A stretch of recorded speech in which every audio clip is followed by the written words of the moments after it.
Roland Dubois, being of sound mind and body, do hereby present my last will and testament.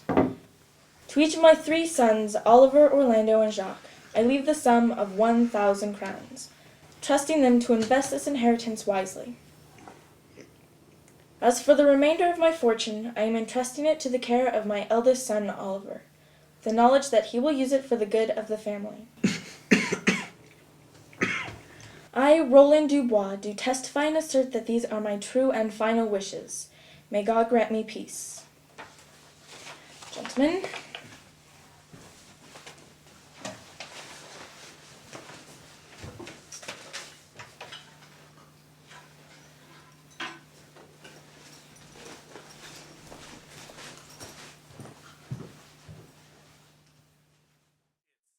On this lovely Monday morning, and you're listening to KSUA 104.5 FM on your radio dial. I'm your host for this hour, John Falstaff, and we're going to be playing all your favorite music just as you like it. So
$1,000 crowns.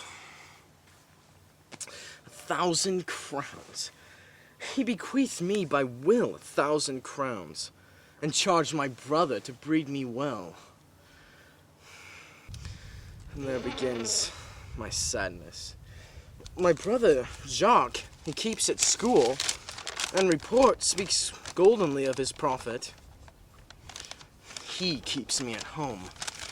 Or to speak more properly, stays me at home unkept.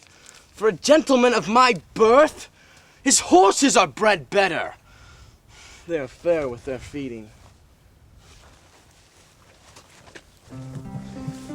They are taught their manage, but I, his brother, gain nothing under him. What make you here, sir? Nothing! I am not taught to make anything. What mar you then?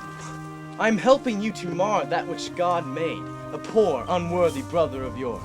Be better employed. Shall I keep your hogs and eat husk with them? What prodigal portion have I spent that I should come to such penury? Know you where you are, sir. Oh, sir, very well. Know you before whom? You are my brother, and you should so know me. You are the firstborn, but I have as much of my father in me as you. Wilt thou lay hands on me, villain? I am no villain! Wert thou not my brother, I would not take this hand from thy throat till this other had pulled out thy tongue for saying so. Sweet masters, for your father's remembrance, be it accord. Let me go, I say. I will not till you shall hear me. My father charged you in his will to give me good education, and you have trained me like a peasant, hiding from me all gentlemanlike qualities. The spirit of my father grows strong in me, and I will no longer endure it. Therefore give me the poor lodging my father left me. With that, I will go buy my fortunes. And what wilt thou do? Beg when that is spent?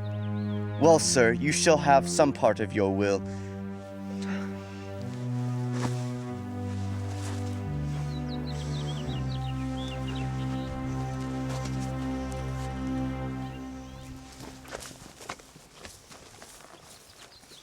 Get you with him, dog.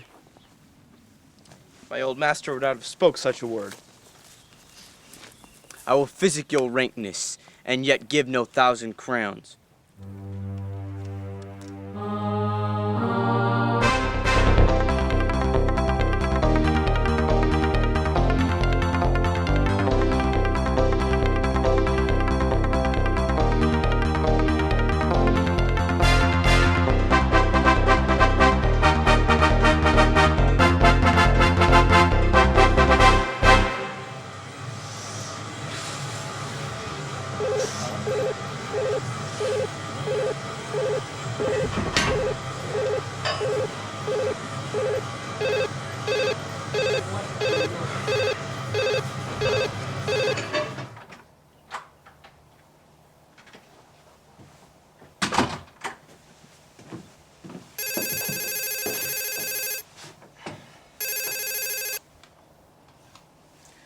Hola. Good morrow to your worship.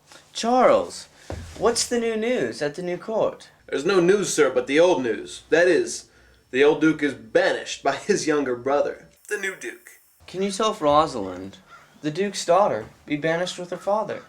No, she's at the court. No less beloved of her uncle and his own daughter. Where will the old Duke live? He's already in the forest of Arden, and many merry men with him. You wrestle tomorrow before the new Duke? Marry do I, sir. And I'm given secretly to understand that your younger brother Orlando hath a disposition to come in disguised against me to try a fall. Your brother is but young and tender. Stay him from his intendment. It is a thing altogether against my will. I'll tell thee, Charles. It is the stubbornest young fellow of France, full of ambition, a secret and villainous contriver against me. Therefore use thy discretion. Break his neck if thou must. I am heartily glad. If he come tomorrow, I'll give him his payment. God keep your worship. Farewell, good Charles.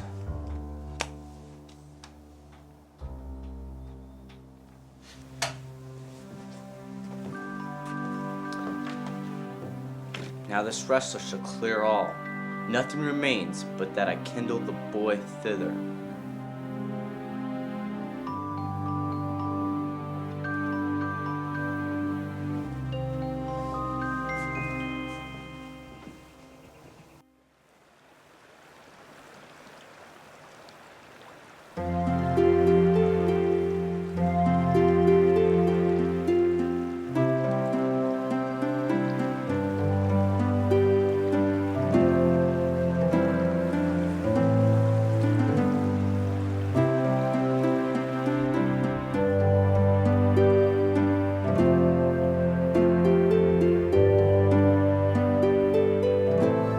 Pray, Rosalind, sweet my cuz, be merry.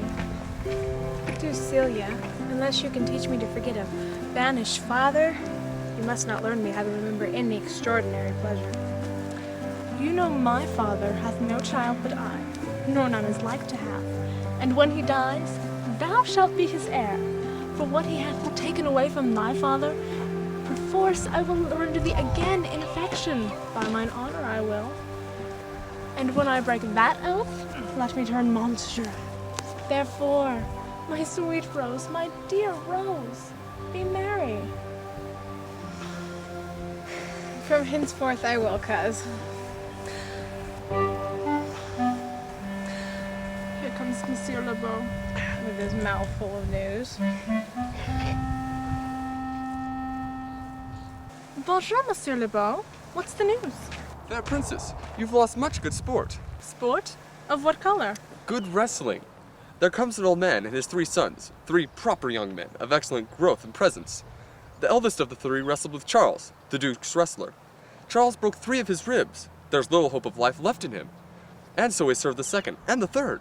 But what is the sport that the ladies have lost? Why, this that I speak of. It is first time ever I heard breaking of ribs was sport for ladies. Or I. Shall we see this wrestling, cousin? You must, if you stay, for this is the place appointed for the wrestling, and they are ready to perform it. Let us stay now and see it.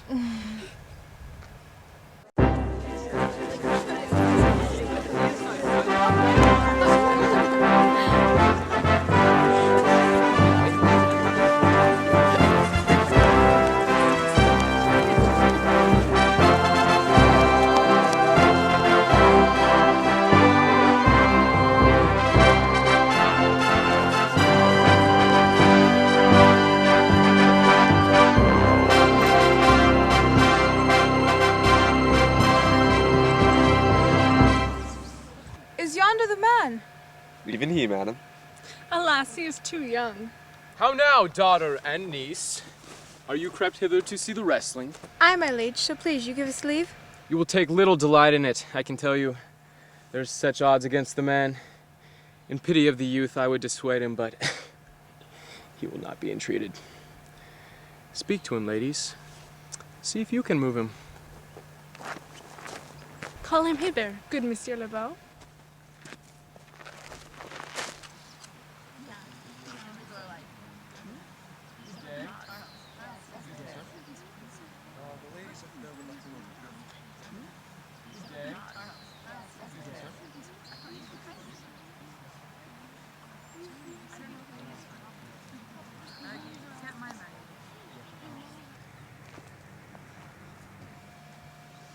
Young man, have you challenged Charles the wrestler? He is the general challenger. I come but in, as others do, to try with him the strength of my youth. You have seen cruel proof of this man's strength. We pray you, for your own sake, to embrace your own safety and give over this attempt. Do, young sir, your reputation should not be misprized. I beseech you, punish me not with your hard thoughts, but let your fair eyes and gentle wishes go with me. The little strength that I have, I would that it were with you. And mine.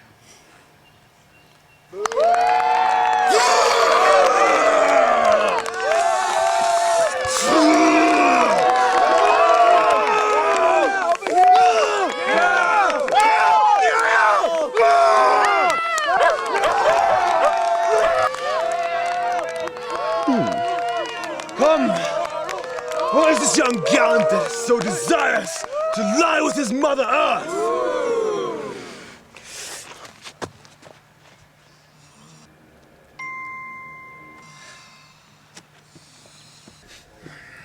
Ready, sir.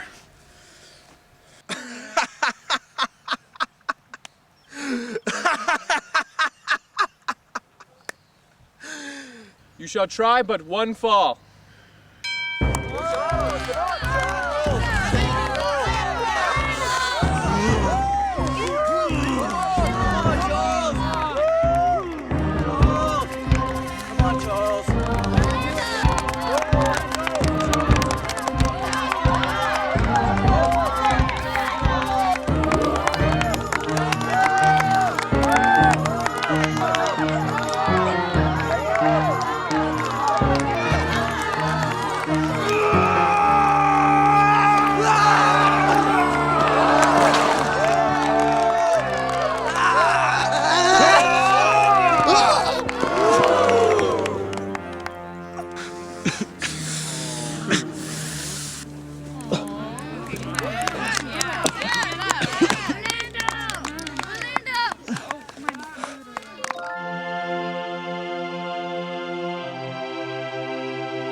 dost thou, Charles? He cannot speak, my lord. Bear him away.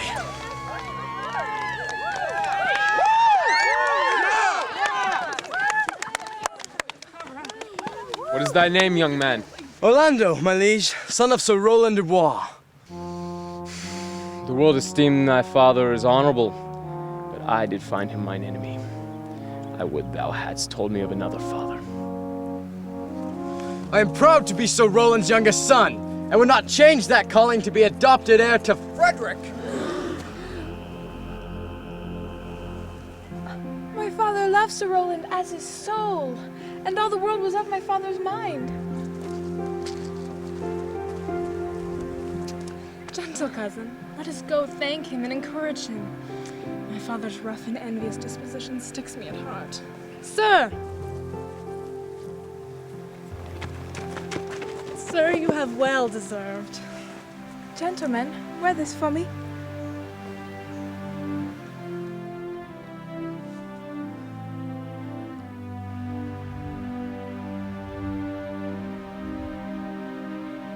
Shall we go, cuz? Aye, fare you well, fair gentlemen. Can I not say I thank you? My better parts are all thrown down, and that which here stands is but a mere lifeless block. He calls us back. I'll ask him what he would. Did you call, sir?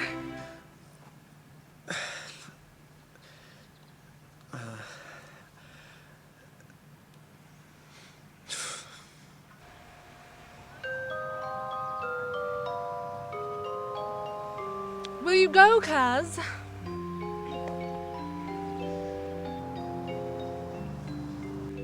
Fare you well.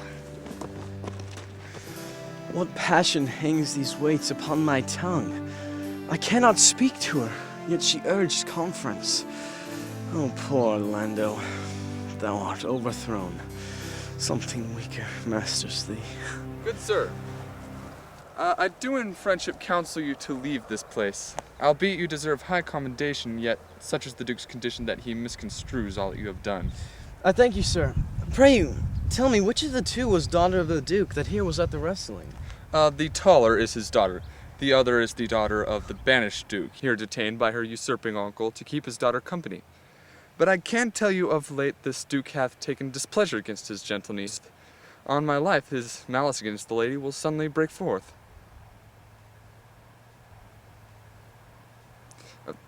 Sir, fare you well. Hereafter, in a better world than this, I shall desire more knowledge of you. Fare you well.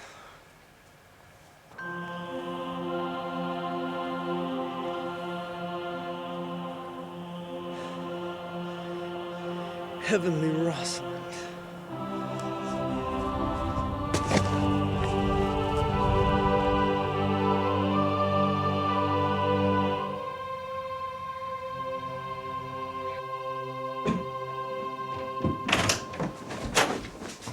My cousin! Why, Rosalind!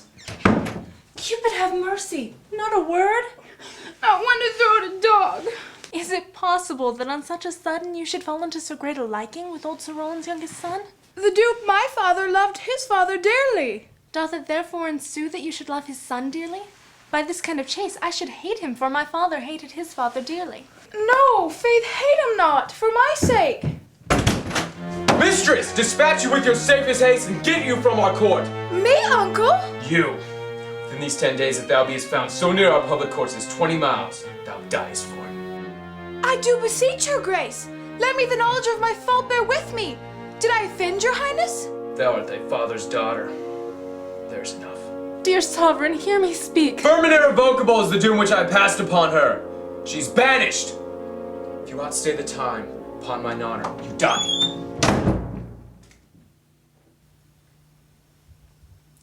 Oh, my poor Rosalind, whither wilt thou go? Shall we be sundered? Shall we part, sweet girl? No! Let my father seek another heir. Devise with me how we may fly, whither to go and what to bear with us. And do not seek to bear your griefs to yourself and leave me out. Say what thou canst, I'll go along with thee. Whither shall we go? To seek my uncle in the forest of Arden. Alas! What danger will be to us, maids as we are, to travel forth so far? Beauty provoketh thieves sooner than gold. I'll put myself in poor and mean attire, and...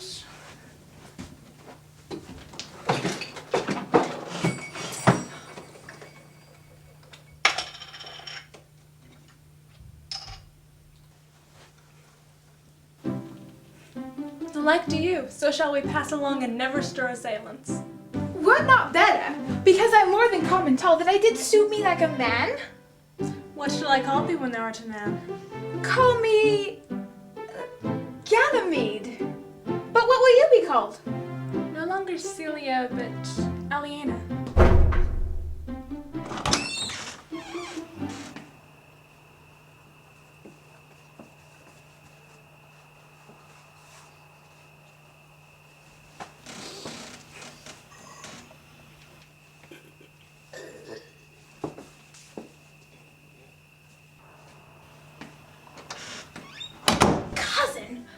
Essayed to steal the clownish fool out of your father's court. Would it not be a comfort to our travel? He'll go along the wide world with me. Let's away, get our jewels and our wealth together. Now go we in content to liberty and not to banishment.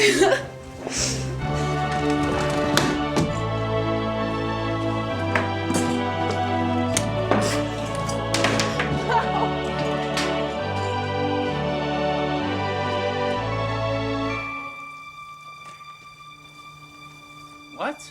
My master? Oh, my gentle master! Oh, my sweet master! Your praises come too swiftly home before you. Why? What's the matter? O unhappy youth, come not within these doors. Within this roof the enemy of all your graces lives. Your brother hath heard your praises, and this night he means to burn the lodging where you used to lie, and you within it. I overheard him and his practices. This house is no place. This house is but a butchery. Abhor it, fear it, do not enter it. Why? Whither, Adam, wouldst thou have me go? No matter whither, so you come not here. I have 500 crowns, the thrifty hire I saved under your father. Take that. Master, go on.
Can it be possible that no man saw them?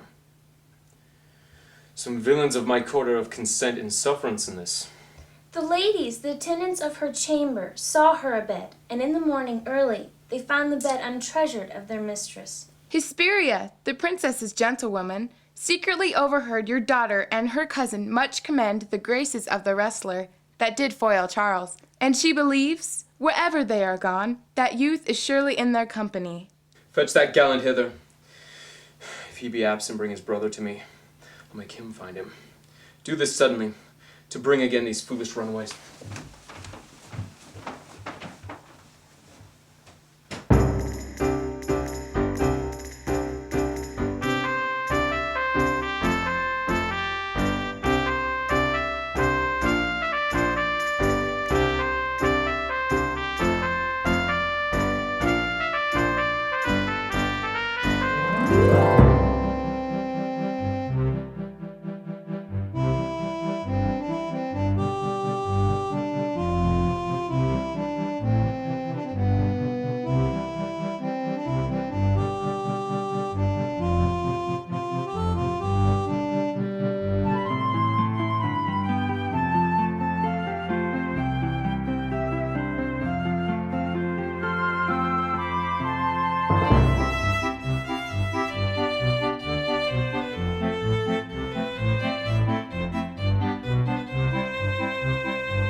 weary are my spirits.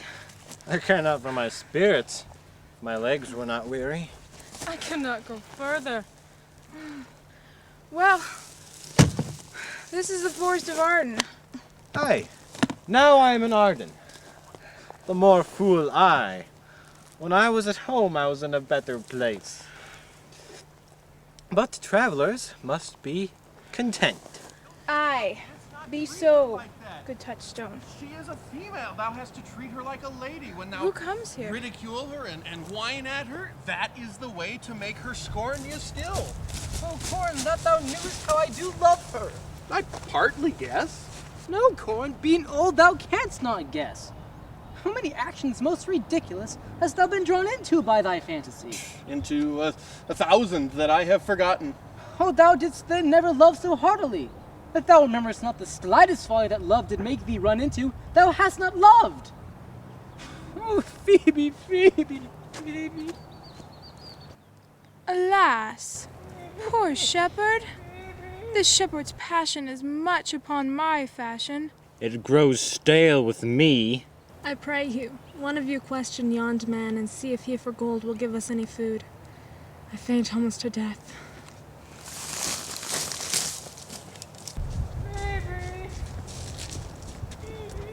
Hola! Who calls? Good even to you, friend. I prithee, shepherd, if gold can in this place bring us where we may rest ourselves and feed. Here's a young maid with travel much oppressed and faints for succor. Fair sir, I pity her, and wish my fortunes were able to relieve her. But I am shepherd to another man, and my master is of churlish disposition. Besides, his cottage, his flocks, and bounds of feed are now on sale. And now, by reason of his absence, there is nothing that you will feed on. I pray thee, if it stand with honesty, buy thou the cottage, the pasture, and the flock, and thou shalt have to pay for it of us. Assuredly the thing is to be sold. Go with me. If you like the soil, the profit, and this kind of life, I will buy it with your gold right suddenly.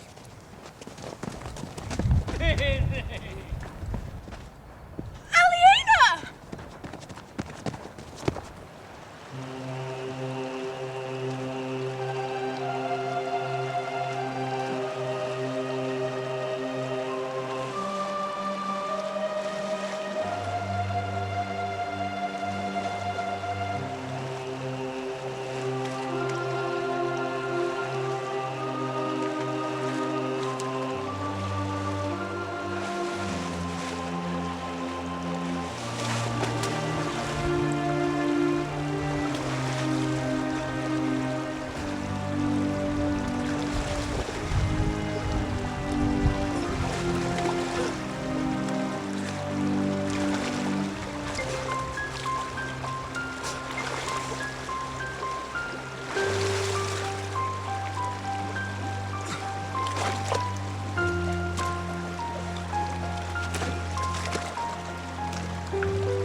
I can go no further. Oh, I die for food.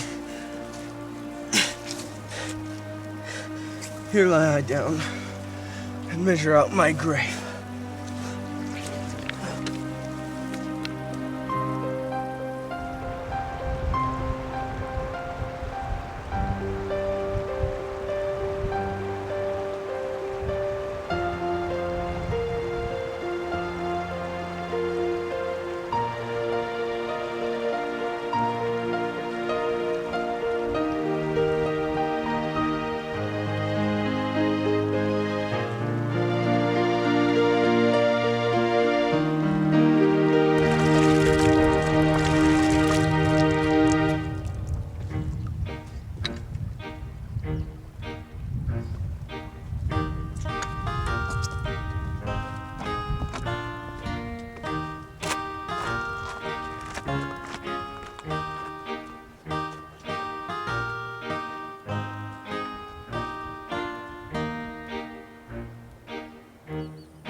Now, my co-mates and brothers in exile, hath not old custom made this life more sweet than that of painted pomp?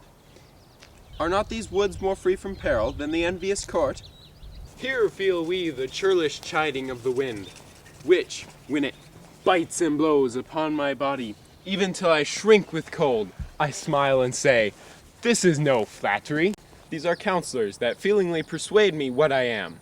Sweet are the uses of adversity, and this our life, exempt from public haunt, finds tongues in the trees, books in the running brooks, sermons in the stones, and good in everything.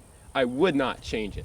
Happy is your grace that can translate the stubbornness of fortune into so quiet and so sweet a style. Come, shall we kill us some venison? And yet it irks me, the poor dappled fools, being native of this desert city, should, in their own confines, with forked heads, have their round haunches gored.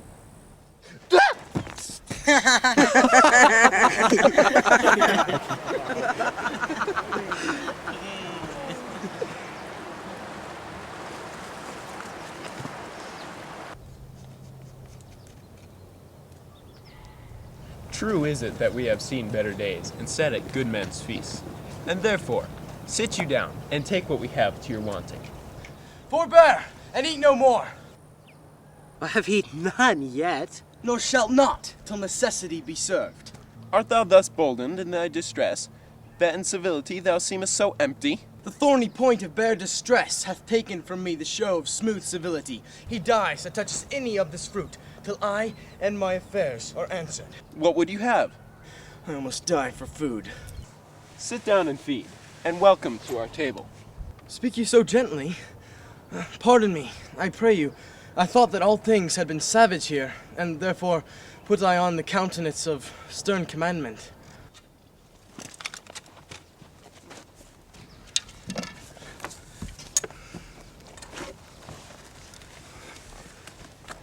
I thank ye. Be blessed for your good comfort.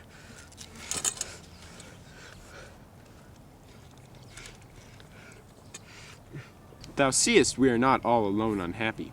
This wide and universal theater presents much more woeful pageants than the scene wherein we play.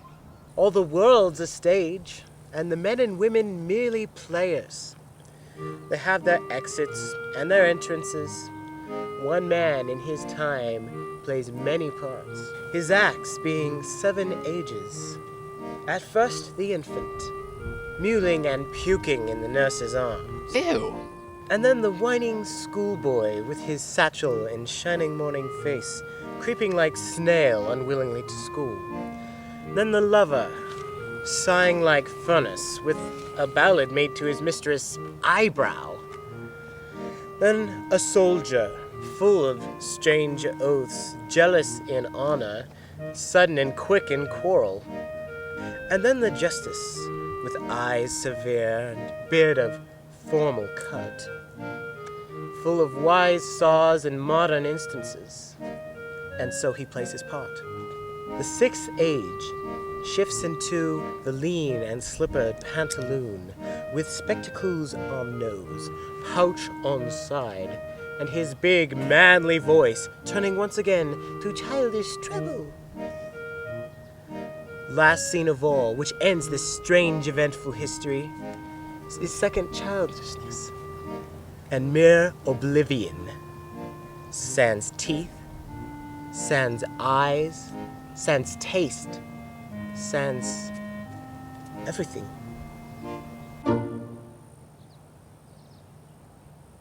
Good Sir Roland's son, be truly welcome hither. I am the Duke that loved your father. Thou art right welcome. Tell me, and let me all your fortunes understand. Not see him since? Sir, that cannot be. Find out thy brother, wheresoever he is. Bring him dead or living within this 12-month, or turn thou no more to seek living in our territory. Oh, that your highness knew my heart in this. I've never loved my brother in my life.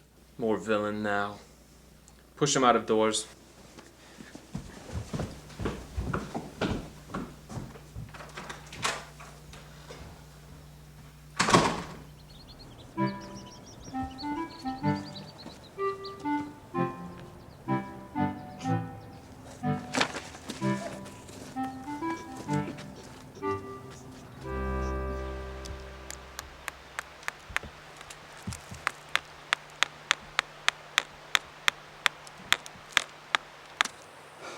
Hang there my verse in witness of my love. Oh, Rosalind, these trees shall be my books, and on their bark my thoughts I'll character. Run, run, Orlando, carve on every tree the fair, the chaste, and unexpressive she.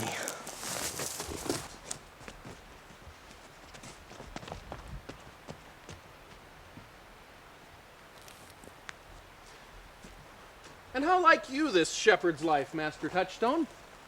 Truly, in respect of itself, it is a good life, but in respect that it's a shepherd's life, it is not.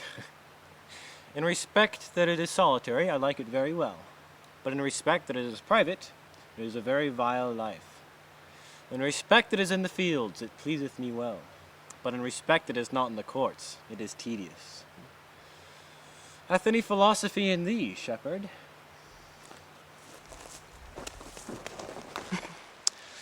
No more but that I know that the more one sickens, the worse at ease he is, and the property of rain is to wet and fire to burn, that good pasture makes fat sheep, and that a great cause of the night is lack of the sun. A natural philosopher.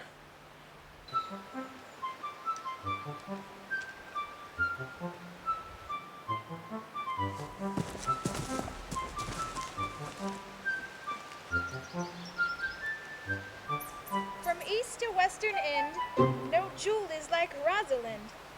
Her worth being mounted on the wind, through all the world bears Rosalind. All the pictures fairest lined are but black to Rosalind.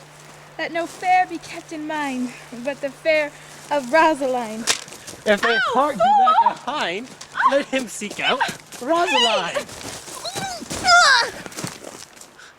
If the cat will after kind, so be sure will Rosalind.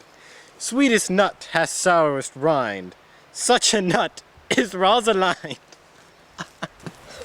He that sweetest rose will find must find love's prick at Rosalind. This is the very false gallop of verses. Why do you infect yourself with them? Peace, you dull fool! I found them on a tree. The tree yields bad fruit.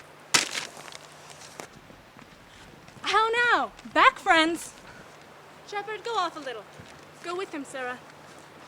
Come, shepherd, let us make an honorable retreat.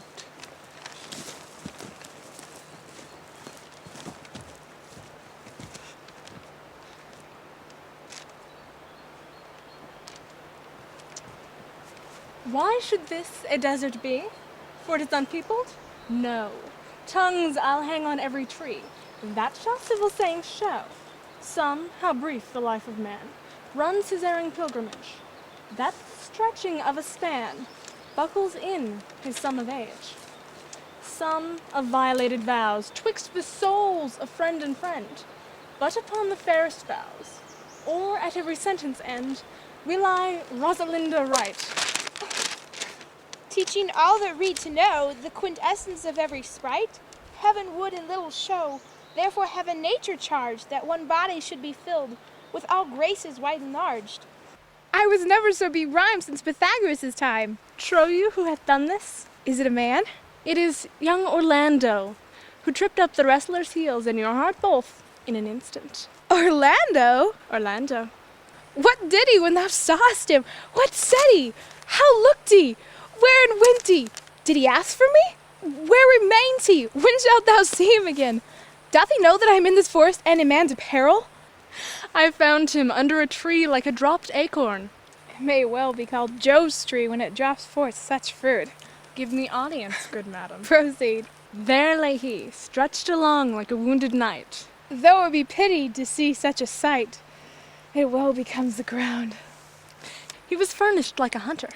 Oh, he comes to kill my heart. I would sing my song without a burden.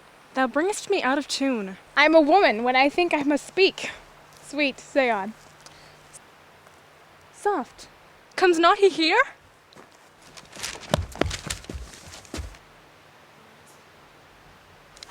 I will speak to him as a saucy lackey, and in that habit play the knave with him.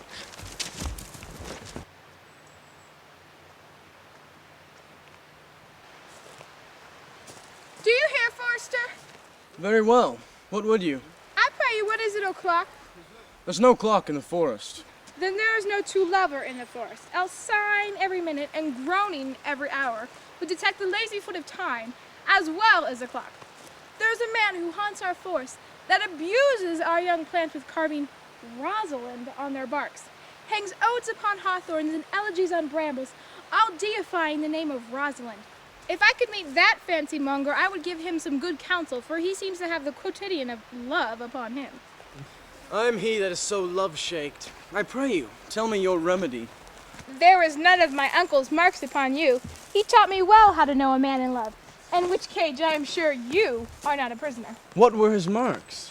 A lean cheek, which you have not, a blue eye and sunken, which you have not, a beard neglected, which you have not, then sleeve unbuttoned, your shoe untied, and everything about you demonstrating a careless desolation.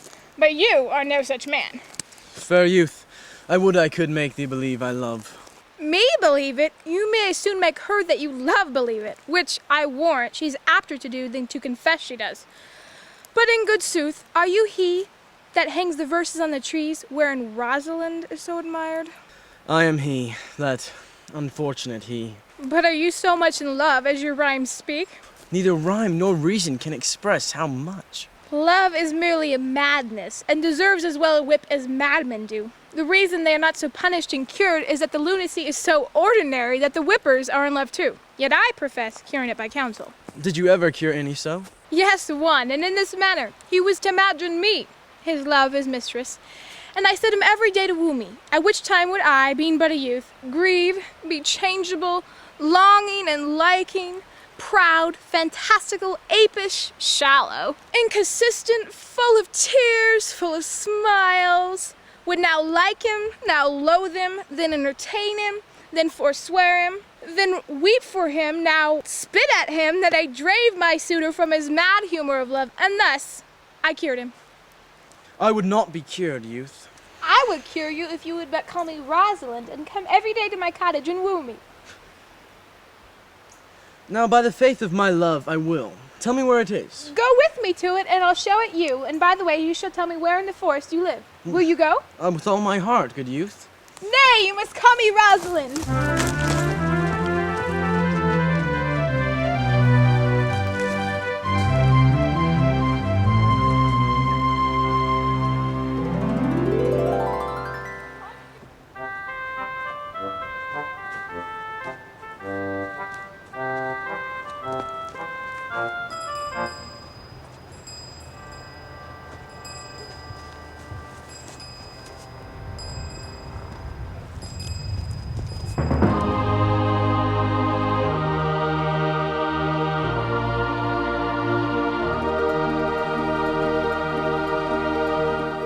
Come apace, good Audrey.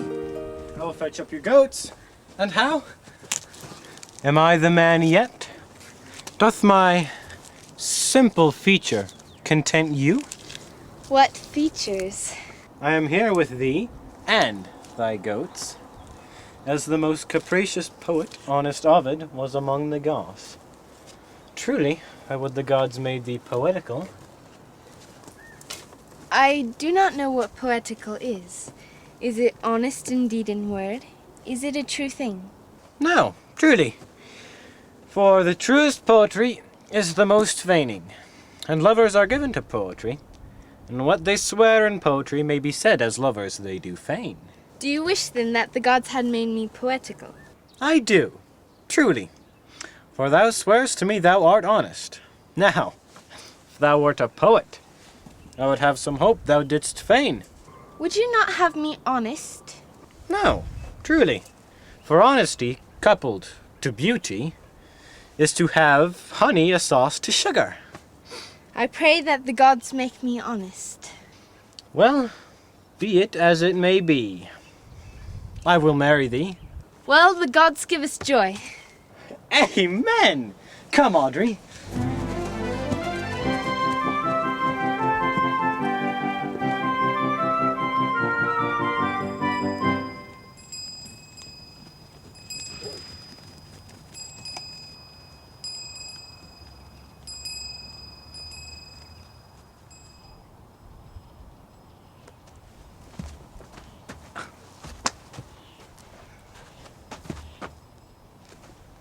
swear he would come this morning and comes not? No, certainly. There is no truth in him. Do you think so? Not true in love? Yes, when he is in, but I think he is not in. You have heard him swear downright that he was. Was is not is. Mistress and master, you have oft inquired after the shepherd that complained of love, praising the proud, disdainful shepherdess that was his mistress. Well, what of him? Go hence a little, and I will conduct you if you will. Oh, come, let us remove. The sight of lovers feedeth those in love.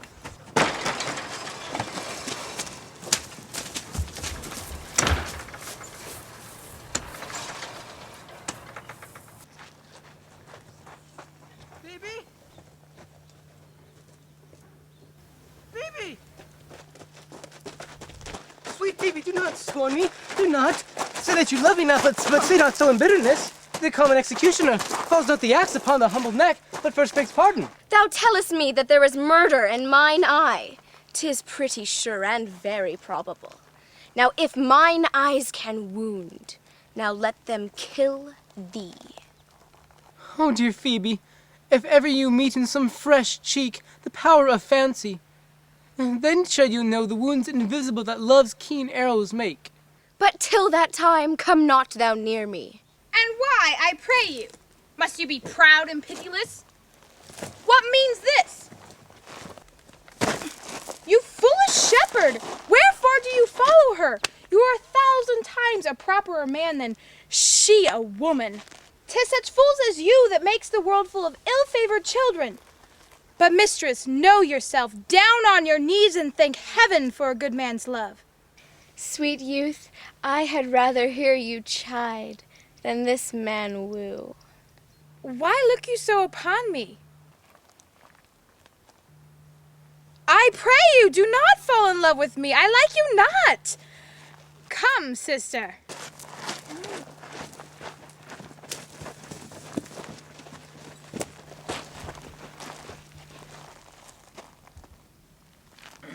Sweet Phoebe. What sayest thou, Silvius? Sweet Phoebe, pity me. Why, I do feel sorry for thee, gentle Silvius. By giving love, your sorrow and my grief were both extermined. Thou hast my love. Is not that neighborly? I would have you. Silvius, the time was that I hated thee. But since thou canst talk of love so well, thy company I will endure, and I shall employ thee too. Know'st the youth that spoke to me erewhile? Not very well, but I have met him. He hath bought the cottage in the bounds which the old carlet once was master of. It is a pretty youth, but sure he's proud. And yet his pride becomes him. There be some women, Silvius, had they marked him, would have gone near to fall in love with him. And for my part, I hate him not, nor love him not. And I have more cause to hate him than to love him, for what had he to do to chide at me? I will write him a very taunting letter, and thou shalt bear it, wilt thou, Silvius? Phoebe, with all my heart. Go with me, Silvius.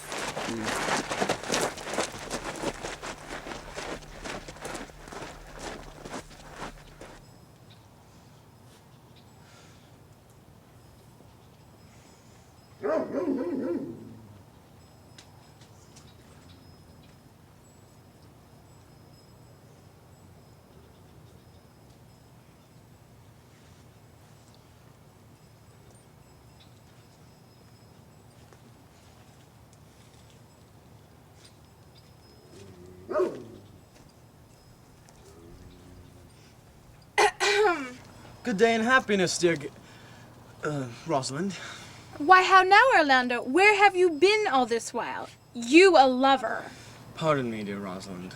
Nay, and you be so tardy, come no more in my sight.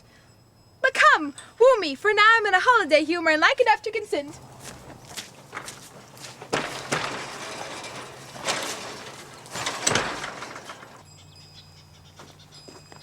What would you say to me now, and I were your Rosalind? I would kiss before I spoke. Nay, you were better speak first, and when you have grovelled for lack of matter, you might take occasion to kiss. For lovers lacking matter, the cleanliest shift is to kiss. How if the kiss be denied? Then she put you to entreaty, and there begins the new matter. Am I not your Rosalind? I take some joy to say that you are, because I would be talking of her. Well, in her person, I say I will not have you. I would not have my right Rosalind in this mind, for I protest, her frown might kill me. Now I will be your Rosalind in a more coming-on disposition, and ask what you will, I will grant it. Then love me, Rosalind. Yes, faith I will. And wilt thou have me? I and 20 such. What? Are you not good? I hope so. Why then, can one desire too much of a good thing? Come, sister, you shall be the priest and marry us. Give me a hand, Orlando. What do you say, sister? Pray thee, marry us. Will you, Orlando, have to wife this Rosalind? I will. Aye, but when? Why now? As fast as she can marry us. Then you must say, I take thee, Rosalind, for wife. I take thee, Rosalind, for wife. And I do take thee, Orlando, for my husband. Now tell me how long you will have her after you've possessed her. Forever and a day. Say a day without the ever. Men are April when they woo, December when they wed. Maids are May when they are maids, but the sky changes when they are wives. But will my Rosalind do so? By my life, she will do as I do. For these 2 hours, Rosalind, I will leave thee. Alas, dear love, I cannot lack thee 2 hours. I must attend the Duke at dinner. By 2 o'clock, I'll be with thee again. If you come 1 minute beyond your hour, I will think you the most pathetical, hollow lover and most unworthy of her you call Rosalind. Therefore, beware of my censure and keep your promise. With no less religion than if thou wert indeed my Rosalind. So, adieu. Adieu.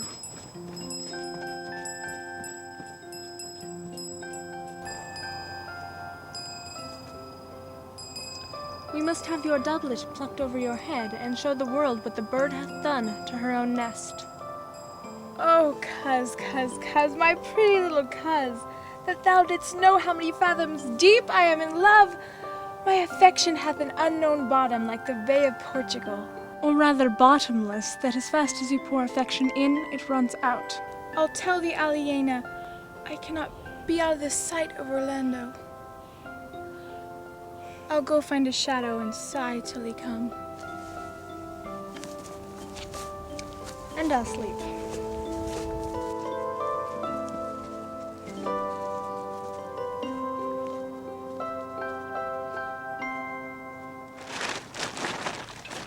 How say you now? Is it not past 2 o'clock? I warned you with pure love and troubled brain. He hath taken his bow and arrows and is gone forth to sleep. Look who comes here. My errand is to you, fair youth. My gentle Phoebe bid me give you this. I know not the contents. I am but a guiltless messenger.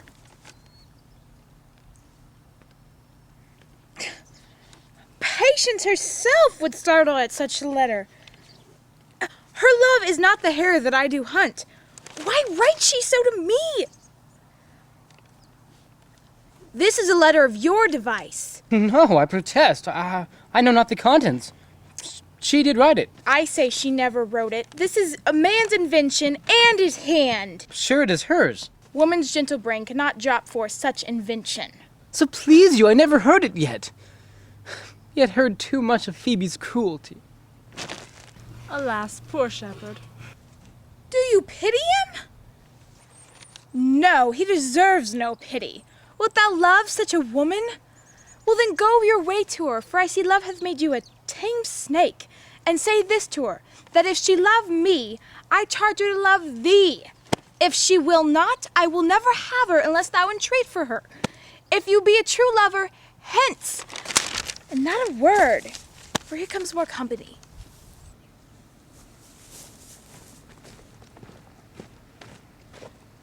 Are you the owner of the house? We are. Orlando doth commend him to you both, and to that youth he calls his Rosalind. He sends this bloody napkin. Are you he? I am. What must we understand by this? Some of my shame. When last young Orlando parted from you, he left a promise to return again. Pacing through the forest, he threw his eye aside, and under an oak a man lay, sleeping on his back.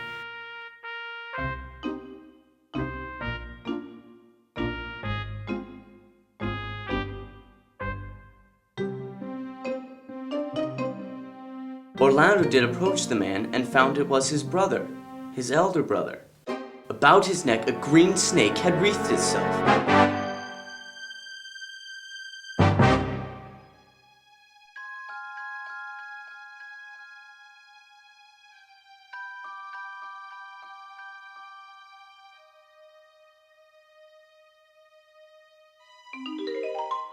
Seeing Orlando, it did slip away into a bush. Oh, I've heard him speak of the same brother, and he did render him the most unnatural that lived amongst men. And well he might so do, for well I know he was unnatural. Are you his brother? Was you he rescued? Was it you that did so oft contrive to kill him? 'Twas I do not shame to tell you what I was, since my conversion so sweetly tastes, being the thing that I am. But for the bloody napkin. He led me to the gentle Duke, who gave me fresh array and entertainment, committing me unto my brother's love, who led me instantly unto his cave.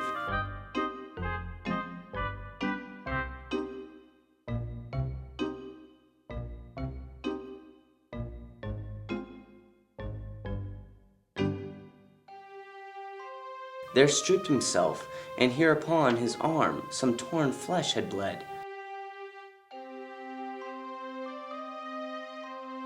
And now he fainted, and cried in fainting upon Rosalind.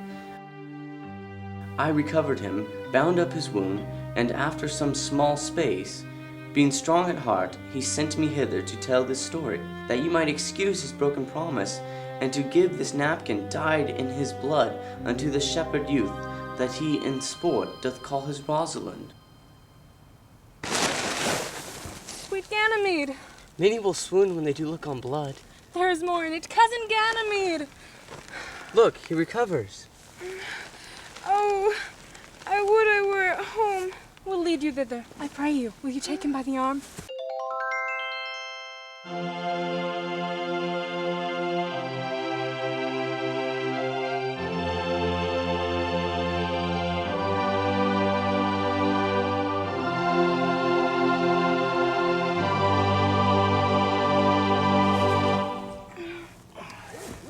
Be of good cheer, youth. You a man, you lack a man's heart. I do confess it. Should have been a woman. Come, you look paler and paler. Pray you, draw homewards. Good sir, go with us. Thou will I must bear answer back, how you excuse my brother. We shall find a time, Audrey. Patience, gentle Audrey. But, Audrey, there is a youth here in the forest lays claim to you. I know who 'tis. He hath no interest in me in the world. Here comes the man you mean. Good even, Audrey. Good even, William. And good even to you, sir. Good even. How old are you? 5 and 20, sir. A ripe age. Name? William, sir. A fair name. Was born here in the forest? Aye, sir. Art thou rich? So. Art wise? Aye, sir. I have a pretty wit. I remember a saying, the fool doth think he is wise, but the wise man knows himself to be a fool. You do love this maid? I do, sir. Art thou learned? No, sir. Then learn this of me. I am he. Which he, sir? He, sir, that must marry this lady. Therefore, you clown, abandon the society of this female, or, clown, I kill thee. Therefore, tremble and depart. Do, good William. God rest you merry, sir. My master and mistress seeks you. Come, away, away.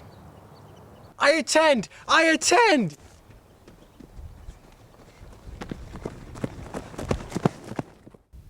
Is it possible that on such little acquaintance you should like her? That but seeing you should love her? I love Aliena, and she loves me. Consent with us both, that we may enjoy each other. My father's house, and all the revenue that was old Sir Roland's, will I estate upon you, and here live and die a shepherd. You have my consent. Let your wedding be tomorrow. Thither will I invite the Duke and followers. Go you, and prepare Aliena. For, look you, here comes my Rosalind.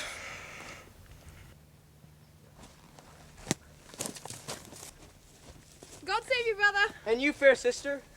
Did your brother tell you? Your brother and my sister no sooner met, but they looked, no sooner looked, but they loved, no sooner loved, but they sighed, no sooner sighed, but they asked one another the reason, no sooner knew the reason, but they sought the remedy. And these degrees they have made stairs to marriage which they climb. They are in love, and clubs cannot part them. They shall be married tomorrow, and I shall bid the Duke to the nuptial. But oh, how bitter a thing it is to look into happiness through another man's eyes. Why then tomorrow can I not serve your turn for Rosalind? I can live no longer by thinking. I will weary you then, no longer with idle talking. Believe then, if you please, I can do strange things.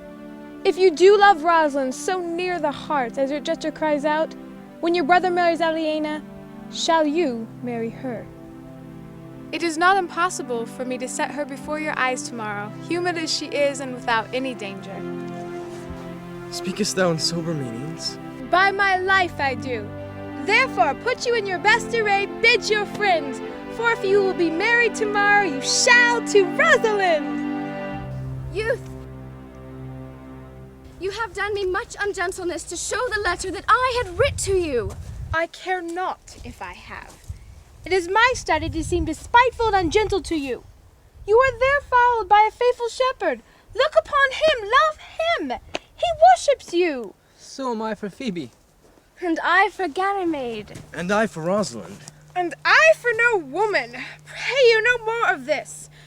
I will help you if I can. I would love you if I could. Tomorrow meet me all together. I will marry you if ever I marry woman, and I will be married tomorrow.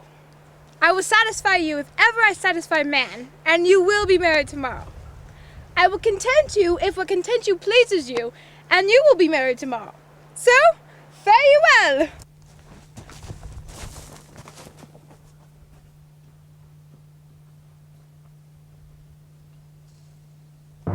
Tomorrow is the joyful day, Audrey. Tomorrow we will be married. I do desire it with all my heart, and I hope it is no dishonest desire. To desire to be a woman of the world. Come, Audrey.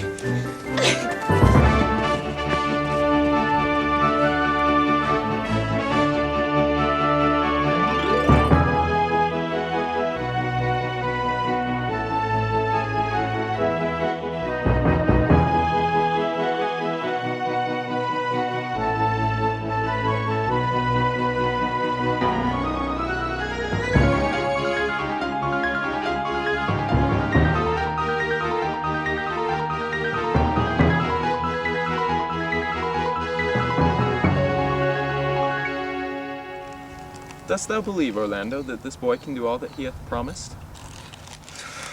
I sometimes do believe, and sometimes do not, as those that fear they hope, and know they fear.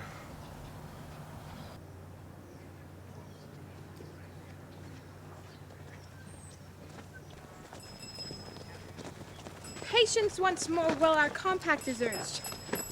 You say, if I bring in your Rosalind, you'll bestow her in Orlando here? That would I. And you say you will have her when I bring her? That would I. You say you'll marry me if I be willing? That will I. But if you refuse to marry me, you'll give yourself to this most faithful shepherd here. So is the bargain.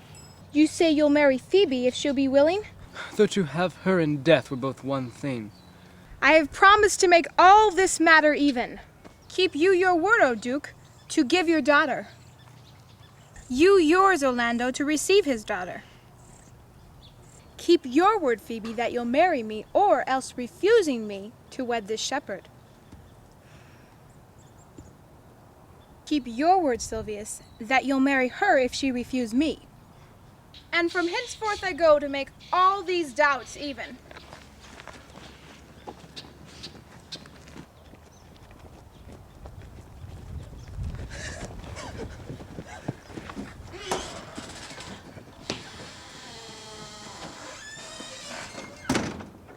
I do remember in this shepherd boy some lively touches of my daughter's favor.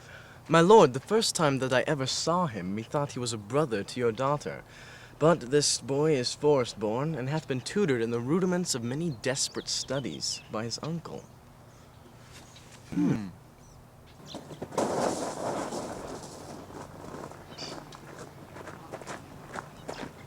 There's another flood toward, and these couples are coming to the ark. Here come a pair of very strange beasts.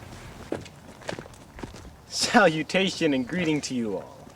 I press in here, sir, amongst the rest, to swear according as marriage binds, to take that no man else will. By my faith, he is very swift and sententious. Then is there mirth in heaven, when earthly things made even atone together. Good Duke, receive thy daughter.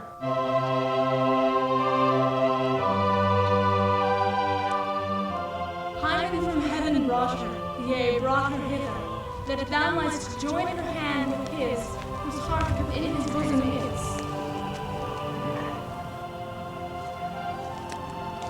To you I give myself, for I am yours. To you I give myself, for I am yours. If there be truth in sight, you are my daughter. If there be truth in sight, you are my Rosalind. If sight and shape be true, why then, my love, adieu. I'll have no father if you be not he. I'll have no husband if you be not he. Nor never wed woman if you be not she. I will not eat my word. Now, thou art mine, thy faith and fancy to me doth combine. Let me have audience for a word or two. I'm the second son of old Sir Roland that bring these tidings to this fair assembly. Duke Frederick, hearing how that every day men of great worth resorted to this forest, addressed a mighty power.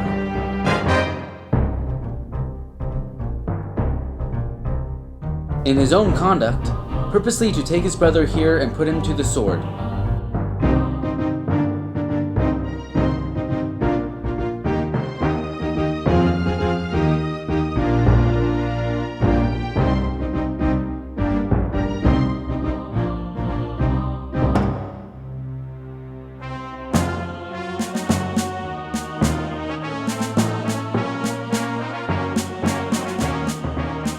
And to the skirts of this wild wood he came.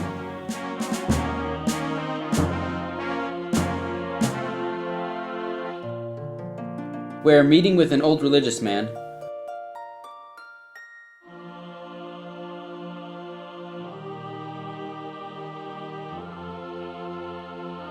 after some question with him, was converted both from his enterprise and from the world.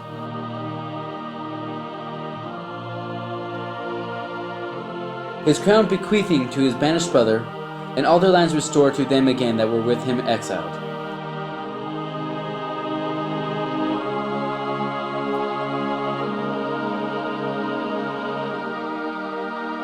This to be true, I do engage my life. Welcome, young man. Thou offerest fairly to thy brother's wedding. To one his lands withheld, and to the other, a land itself at large, a potent dukedom.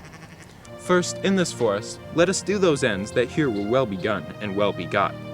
And after, every of this happy number that have endured shrewd days and nights with us shall share the good of our returned fortune, according to the measure of their states. Meantime, forget this new dignity, and fall into our rustic revelry. Play, music, and you, brides and bridegrooms all, with measures heaped in joy, to the measures fall.